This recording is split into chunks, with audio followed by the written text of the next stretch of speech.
சங்கநாதம் நேயர்களே வணக்கம். தமிழர்கள் செவ்வியல் காலத்தில் மிகச்சிறந்த பண்பாடும் நாகரிகம் உடையவர்களாக இருந்தார்கள். நுண்மையான வலைகளை பின்னி பெருங்கலங்களில் ஏறி கடலில் சென்று மீனை அள்ளி அள்ளி கொண்டு வந்தார்கள். இது நமக்கு இந்த 550 என்கிற மாறன் பொறையனார் என்கிற நூலிலிருந்து நுட்பமாக படிக்கிறோம் நண்பர்களே. அந்த நெய்தல் திணை பாடலில் முதல் பாடலில் பெருங்கடல் உள்கலங்க நுண்வலை வீசி ஒருங்குடன் அப்படிங்கிற தொடரை பார்க்குறோம்.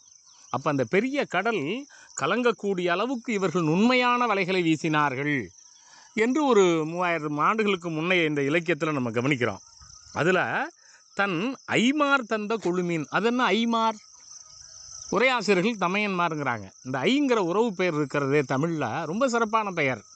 இன்னொரு தலைவி சொல்வா எங்கை அப்படின்பா, சகலத்தைங்கிறதுக்கு போல் என் தங்கைங்கிற பொருளில். அப்போ அந்த ஐங்கிறது தங்கையை குறிக்க, தமையனை குறிக்க, தனையனை குறிக்க, தலைவனை குறிக்க ஒரு நல்ல பல்பொருள் தருகிற ஒரு சொல்லாக, பல்வேறு லெக்ஸிம் என்போம், பல்வேறு சொற்களாக அது இடம்பெறுகிறத கவனிக்கிறோம். அந்த தன் ஐமார் தந்த கொழுமீன், கொழுத்த அந்த மீன் கிடைத்திருக்கிறது, அன்றைக்கு நிறைய கிடைத்திருக்கிறது. ஆமாம், அந்த தலைவி என்ன செய்கிறாள்? அந்த தன்னுடைய தமையன்மார்கள் கொண்டு வந்த மீன்களை எல்லாம் கருவாடாக்குவதற்காக காய வைத்து கொண்டிருக்கிறாள். உணங்கல்னால் அந்த கருவாடாக மாற்றுதல். அப்போது நிறைய பறவைகள் வந்து அந்த கருவாட்டை அள்ள வருகிறது. புல் ஓப்புதல்னால் விரட்டுதல். தமிழில் ஓம்புதல்ங்கிற சொல்லும் ஓப்புதல்ங்கிற சொல்லும் செவ்வியல் காலத்தில் ரொம்ப அற்புதமான பொருள் மிகுந்த சொற்கள். அதாவது தீமையிலிருந்து காத்தலுக்கு ஓம்புதல் என்பது பெயர், தீமையை விரட்டுதலுக்கு ஓப்புதல் என்பது பெயர் நண்பர்களே. புல்லை விரட்டும். ஆமாம், அவள் யார்? அழகான அணிகலன்கள் அணிந்த காதல் மிகுந்த பெண், ஒளி இலை மாதர். பெண்ணுக்கும் பெண்டிற்கும் மாதருக்கும் வித்தியாசம் உண்டு. மாதர் காதலுங்கும் தொல்காப்பியம். மாதர்னாவே காதலுங்கிற சொல் அது ஆகு பெயராக பெண்ணுக்கு வருகிறது. ஆமாம், இதுவரையிலையும் அந்த தலைவியை பற்றிய செய்தி நண்பர்களே. இது 4 வரி பாடல், ஒரு நல்ல வெண்பாவில் இருக்கக்கூடிய நூல் தான் இந்த நூல். 12 கணக்கான நூல் தான் இருக்கிறனால உணங்கள் புல் ஓப்பும் ஒளியிலை மாதர் அப்படின்னு சொல்லிட்டு, அணங்காகும் எனக்கு வந்து தேவதையாக இருந்தாள், என் உள்ளத்தில் வந்து உட்கார்ந்து கொண்டு என்னை வந்து மன உளைச்சலுக்கு ஆளாக்கி இருக்கிறாள், அவளை நான் விரும்புகிறேன். இப்போது இது வந்து களவு காலத்து பாடல், தோழன்ட்ட பேசுகிற மாதிரி இந்த பாடல் இருக்கிறது. அந்த பாடலில் தோழனே ஆற்ற எமக்கு, நீ வந்து என்னுடைய இந்த துயரத்தை ஆற்ற வேண்டும் அப்படின்னு தோழனை பார்த்து சொல்லுகிற இந்த கவிதையில் நண்பர்களே பல்வேறு நுட்பங்களை நாம் கவனிக்கிறோம். ஒரு நல்ல கவிதை என்பது பல்வேறு கருத்துக்களை நமக்கு தரக்கூடியதாக இருக்கணும்.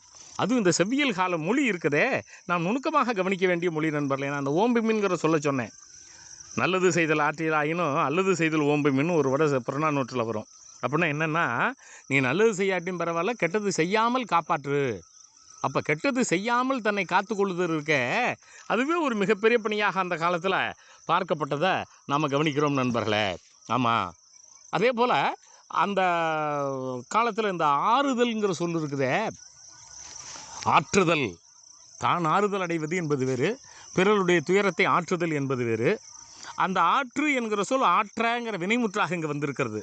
ஆற்ற எமக்கு, என்னுடைய துயரத்தை நீ வந்து ஆற்ற மாட்டாயா அப்படின்னு நம்ம கவனிக்கிறோம். இந்த ஆற்றங்கிற சொல் செவ்வியல் இலக்கிய காலத்தில் பலராலும் பயன்படுத்தப்பட்டிருக்கிறது. திருவள்ளுவர் கூட தீயினால் சுட்ட புண் உள்ளாரும் அப்படிங்கிறப்ப அந்த புண் ஆறுதல், அந்த ஊண்டிங் வந்து அந்த பொருள் அங்கே ஆறுதலுங்கிற சொல்ல தருவார். இப்போ கூட 20ஆம் நூற்றாண்டில் இந்த ஆறுதல்ங்கிற சொல்லி இருக்கிறத கவனிக்கிறோம். ஒரு வீருக்கு ஆற்றுதீர், புறநானூறு 58வது பாடல் நண்பர்களே. ஒருத்தர் இன்னொருத்தருக்கு உதவி செய்து கொள்ளுங்கள்.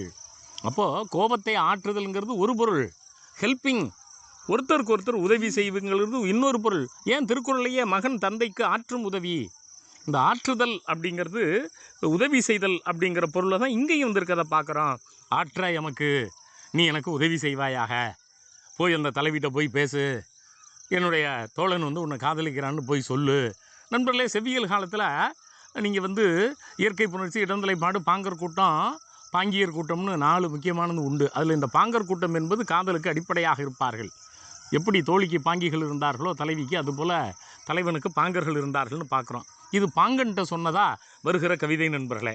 ஆமாம், அணங்காகும், அவள் எனக்கு பெரிய அணங்காக வந்து மாறிவிட்டாள், தேவலோகத்து பெண்ணை போல் என்னை உளைவுறுத்துகிறாள் அந்த துயரத்தை நீ எனக்கு ஆற்ற மாட்டாயா, போய் சொல்ல மாட்டாயா? அப்போது இந்த ஆற்றுதல்ங்கிற சொல்லும் இங்கே அப்போ இந்த இந்த ஒற்றை கவிதையில் நம்ம பார்க்குறோம். பெருங்கடல் உள்கலங்க நுண்வலை வீசி ஒருங்குடன் தன் ஐமார் தந்த கொழுமீன் உளங்கள் புல் ஓப்பும் ஒளியிலை மாந்தர் அலங்காகும் ஆற்றை எமக்கு. 20ஆம் நூற்றாண்டு தமிழில் ஓப்புங்கிற சொல் இல்லை, ஆற்றுதலுங்கிற சொல் இருக்கிறத நம்ம கவனிக்கிறோம். மற்ற சொற்கள்லாம் 20ஆம் நூற்றாண்டு தமிழில் இருக்கின்றன. மொத்தத்தில் இந்த கவிதை நம்மாலே நுணுக்கமாக சுவைக்கப்பட வேண்டிய கவிதை. நெய்தல் சுவையை சுவைத்தோம். நன்றி.